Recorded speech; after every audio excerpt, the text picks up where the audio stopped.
Ilmu ina mchango mkubwa katika kumsaidia mwanadamu kupambana na mapambano ya adui shaitan al-la'in aliyelaaniwa na Allah subhanahu wa ta'ala. Shetani ametangaza mapambano baina yake na mwanadamu, na mwanadamu hana silaha ya kupambana na shaitani isipokuwa ilmu. Vipi utapambana na adui wako shaitani ilhali huna ilmu ya kisharia? Ndio maana katika kusoma ilmu ya kisharia kuna kumdhoofisha na kumfedhehesha shaitani, lakini pia katika kusoma elimu ya kisharia itakupa msaada katika kufanya matendo kwa usahihi na uhakika,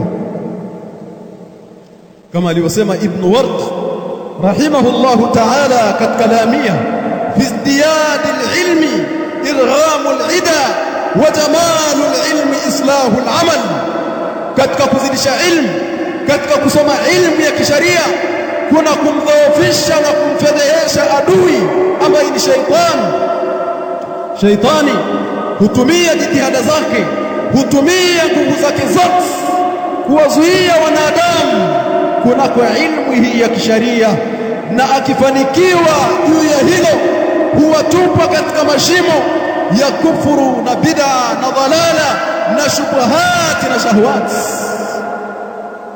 Wangapi ambao wameingia katika bid'a kwa sababu ya kukosa kwa ilmu ya kisharia? Wangapi wameritad kwa kukosa ilmu ya kisharia? Wa jamalul ilmi islahul amal, na uzuri wa elimu ndani yake kuna kutengeneza amal.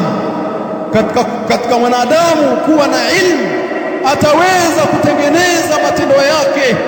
Usipokuwa na ilmu ya kisharia huwezi kufanya ibada zako kwa usahihi, yatakuwa unayoyaharibu ni mengi kuliko unayotengeneza, kama alivyosema sahibu Zubad, wa kullu man bighairi ilmin ya'malu a'maluhu mardudatun la tuqbalu.